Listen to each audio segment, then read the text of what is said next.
আসসালামু আলাইকুম বন্ধুরা, তোমরা সকলেই কেমন আছো? আজকে তোমাদের কাছে আরো একটি খুবই গুরুত্বপূর্ণ ভিডিও আনলাম। ভিডিওটা হচ্ছে আমরা ক্যালকুলেটরের সাহায্যে উৎপাদক অর্থাৎ মিডল টার্মের যে অঙ্কগুলো রয়েছে সেগুলো খুব দ্রুত কিভাবে বের করে ফেলতে পারি। তাহলে চলো বন্ধুরা, কথা না বাড়িয়ে শুরু করি। তো তোমরা প্রশ্নে দেখতে পাচ্ছ এখানে হচ্ছে M square plus M minus 56। ঠিক আছে বন্ধুরা, তো এই এই রাশিটাকে আমরা খুব দ্রুত ক্যালকুলেটরের সাহায্যে মানগুলোকে বের করে ফেলবো। তাহলে চলো আমরা আমরা ক্যালকুলেটরটা নিয়ে নিলাম। এখানে ক্যালকুলেটরটা নেওয়ার পরে আমরা এখান থেকে মোড অপশনটাকে সিলেক্ট করে নেব। মোড অপশনটাকে ক্লিক করব একবার, দুইবার, তিনবার। তিনটা ক্লিক দেওয়ার পরে তোমরা দেখতে পারবা এখানে ই কিউ এন তার নিচে ওয়ান আছে। তো সেই ওয়ানটাকে সিলেক্ট করব। সিলেক্ট করার পর দেখবা 2 3 অপশন রাখার পরেও এই পাশে একটা অ্যারো চিহ্ন দেখা যাচ্ছে। ঠিক আছে বন্ধুরা, তো অ্যারো চিহ্নের পাশে নেওয়ার জন্য এখানে একটা ক্লিক দিব।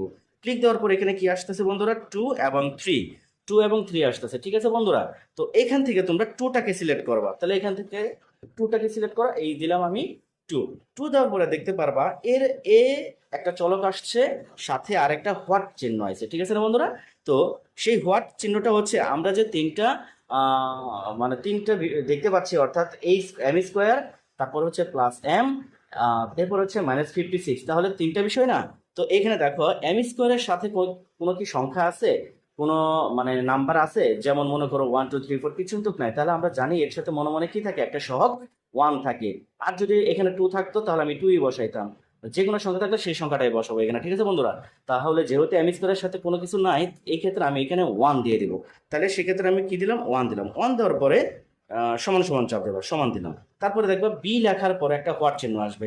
এইখান থেকে ঠিক তারপরের অপশনটা কত আছে বন্ধুরা? দেখো এম, অর্থাৎ প্লাস এম আছে। তাহলে ওই এম এর সাথেও কিন্তু কোনো সংখ্যা নাই, অর্থাৎ কোনো বর্ণ নাই। তাহলে ওইখানে যে বর্ণটা থাকবে সেই বর্ণটাই আমাকে দিতে হবে, অর্থাৎ সেই নাম্বারটা আমাকে দিতে হবে। ঠিক আছে বন্ধুরা, তাহলে এখানেও কিন্তু কোনো নাম্বার নাই, তাহলে এখানেও আমি সেই ওয়ানটাকেই দেবো। তাহলে এখানেও ওয়ান দিলাম। ওয়ান দেওয়ার পরে আবার সমান সমান দিব। আবার দেখবা সির পরে হোয়াট চিহ্নটা আসবে। তো সির পরে হোয়াট চিহ্নটা যখন আসবে, তখন ওই যে 3 নাম্বার অপশনটাতে রয়েছে কত? 56। অর্থাৎ 56 কিন্তু -56 বন্ধুরা। ঠিক আছে, দেখো যদি কোনো নাম্বারের আগে মাইনাস থাকে, আমরা যেভাবে ওয়ান বসালাম, দেখো ওই এম এর আগে কিন্তু প্লাস ছিল, তারপরে প্রথম এম স্কোয়ারের জায়গায় কিন্তু প্লাস ছিল। এই জন্য কিন্তু আমি কি দিছি, শুধু ওয়ান থেকে বসাইছি, কেন মনে মনে একটা প্লাস থাকে। ঠিক আছে না বন্ধুরা? আচ্ছা, আর এখানে দেখো যদি এই চলকগুলোর পিছনে যদি থাকতো, অর্থাৎ মাইনাস এম থাকতো, তাহলে কিন্তু আমি ওয়ান দিতাম, কিন্তু সাথে -1টা লিখে তারপরে সমান সমান দিব। এবার বুঝতে পারছো বন্ধুরা? আচ্ছা ঠিক আছে, তাহলে দেখো এখানে -56 রয়েছে, তাহলে আমি এখানে -56টাই লিখবো। ঠিক আছে বন্ধুরা, তাহলে দেখো -56, এই এটা দেওয়ার পরে আমি সমান সমান জাস্ট ক্লিক করব। তাহলে দেখো আমার কিন্তু মান পেয়ে গেছি 7। তাহলে ওখানে তুমি দেখতে পারবা 7 রয়েছে, অর্থাৎ মানগুলো হয়েছে এইরকম। অর্থাৎ বন্ধুরা, তোমরা এখানে দেখতে পাচ্ছ এইখানে প্রথমে কি মানটা বের হয়েছে বন্ধুরা? 7। তার মানে বিষয়টা হচ্ছে এখানে মানটা মানটা বের হবে এরকম এক্স।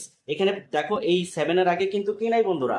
কি নাই বলো? এখানে কিন্তু কোনো মাইনাস নাই, কিন্তু যদি পুরোপুরি একটা নাম্বার থাকে তাহলে মনে করবে এর সাথে সাথে কি আছে, একটা প্লাস আছে। তাহলে যদি মাইনাস থাকতো, এখানে এখানে তুমি শুধু দেখতে পাচ্ছ 7 রয়েছে। তার মানে এখানে এইটা উৎপাদকটা হবে, তুমি যা দেখবা তার উল্টাটা হবে। অর্থাৎ এখানে +7 আছে, তোমার এসে এক্স, এটাও দিবা, এটা -7। তাহলে এই হলো একটা রাশি, একটা। আর হচ্ছে দ্বিতীয় নাম্বার, যদি এখানে আরেকটা সমান সমান চাপ দিবা এখানে। ঠিক আছে বন্ধুরা, এখানে আরেকটা সমান সমান চাপ দিলে বেরোবে কত? -8। তার মানে পরেরটা হবে কত? -8 বেড়েছে। তার মানে এটা হচ্ছে এক্স +8। অর্থাৎ তোমরা এখানে যে মানটা কল্পনা করবা সেটা হচ্ছে তার উল্টোটা। ঠিক আছে বন্ধুরা, তো আশা করছি তোমরা বুঝতে পারছো। তো এই হলো x-7, আর হচ্ছে উত্তরটা হবে x+8। ঠিক আছে বন্ধুরা, আশা করছি তোমরা ক্লিয়ার বুঝতে পারছো।